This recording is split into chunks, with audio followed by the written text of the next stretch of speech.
Think about a time when you felt completely disconnected from the people around you. Maybe it was at a party or a social gathering, or someplace where you just felt a little bit out of place, or in a context where maybe you felt misunderstood. These feelings of separation and separateness often stem from a belief that we're all separate entities, each living in our own little bubbles. But what if this sense of separation is just an illusion? I'm Dr. Alan Johnson, and on this channel, I talk about the mind, well-being, productivity, and change for thinkers, makers, and everyone in between. If you are new here, please do subscribe for more content like this, because there's a lot that we're going to explore in this video today. Rumi, the famous 13th century poet, once wrote, "You are not a drop in the ocean. You are the entire ocean in a drop." And this really beautiful, profound sentiment reminds us of our inherent connectedness to all other beings. And it suggests that even when we feel isolated, we are all part of a greater whole. A later and very different thinker, Sigmund Freud, the father of psychoanalysis, introduced the concept of the ego as a mediator between our instinctual desires, what he called the id, and our moral conscious, what he called the superego. And in Freud's view, the ego is constantly trying to balance these two forces, but in doing so, it often seeks to assert its uniqueness, otherness, and separation. So we're beginning to see where this illusion of separation and separateness is coming from. Because the ego will do anything to protect itself. So for example, in relationships, the ego might manifest as pride or defensiveness, causing us to build up walls rather than bridges. So to think about this, imagine a scenario where you're having an argument with a loved one or a close friend, and instead of trying to understand their perspective, your ego is pushing to win the argument or to defend its position. Is that ultimately going to help you resolve that conflict that you're in? No. The ego wants to win because it thinks that is what's most important right now. But what the ego doesn't acknowledge is that illusion of separateness, an illusion that we are different to the person that we're arguing with, is what's going to continue to keep us apart. Contemporary spiritual teachers like Eckhart Tolle take this concept even further. In his book, The Power of Now, Tolle describes the ego as feeding off of pain and fear, and it perpetuates this sense of separation in order to maintain its sense of self-importance. This isn't a recent phenomenon, and it certainly hasn't only been recently acknowledged by people such as Freud and Tolle. In Buddhism, for instance, there's a concept called anatta, or non-self, which teaches that the self is not an isolated entity, but rather interdependent with all beings. And similarly, in Christianity, Jesus emphasized love and connection, famously saying to love thy neighbor as thyself.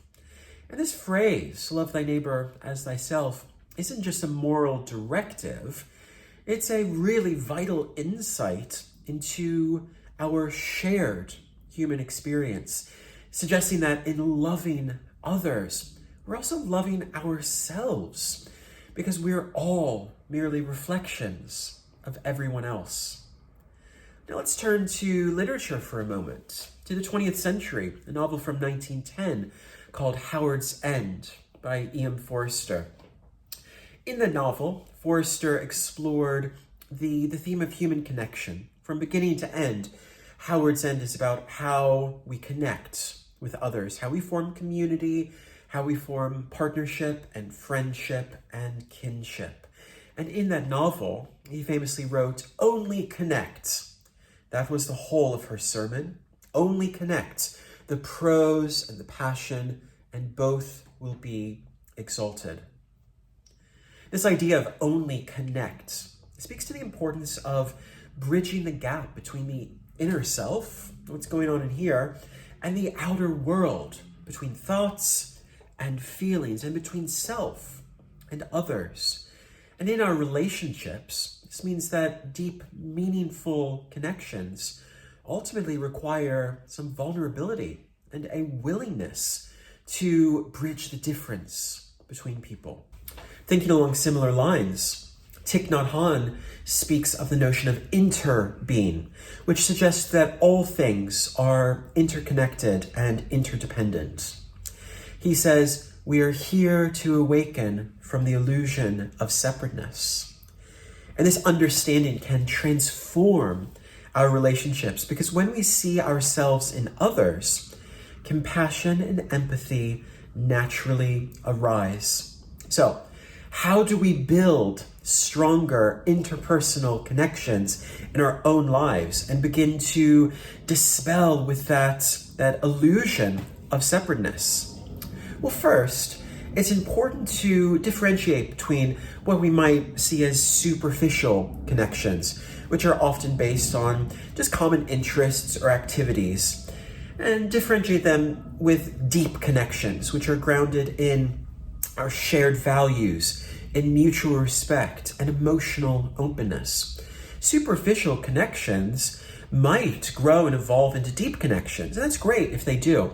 And this is also not saying that we should avoid all superficial connections in our life, but we should also be aware of how we're cultivating our connections with others to take them to a deeper level where our shared values and beliefs are given time and space for discussion, where we can feel really truly seen and acknowledged and held in presence by the person that we're with.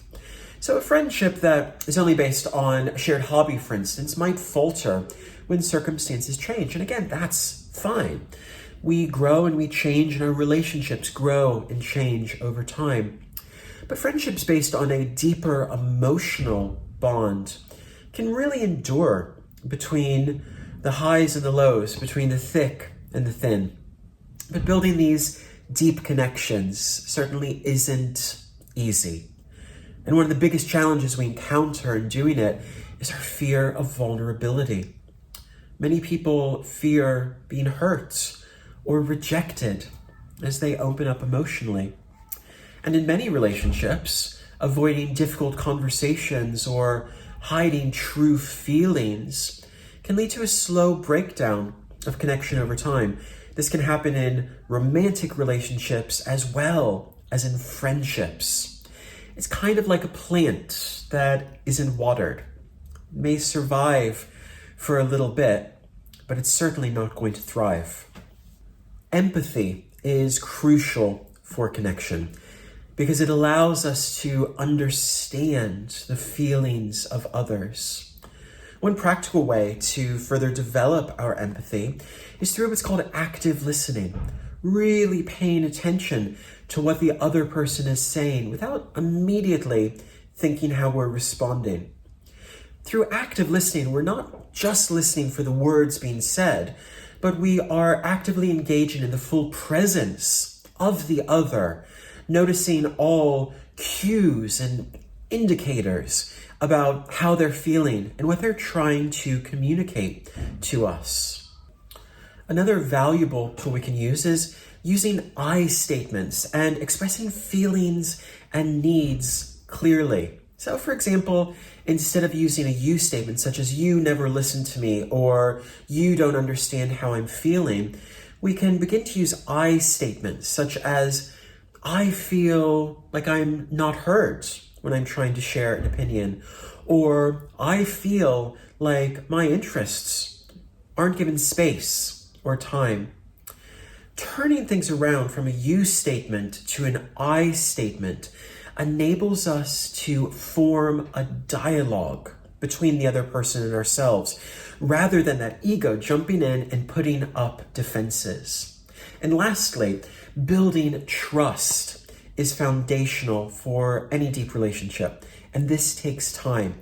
Trust is built through consistent, reliable behavior over time, and by being open and honest in our communication.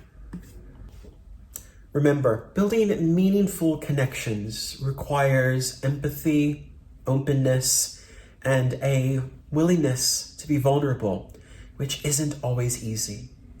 If you found this video helpful, please give it a thumbs up and share it with someone who you think might benefit from it. And don't forget to subscribe for more content on mindfulness, personal growth, and emotional well-being. I hope that you are able to actively begin to integrate some of these ideas into your life, because the rewards of deeper, more meaningful connections are very much well worth the effort.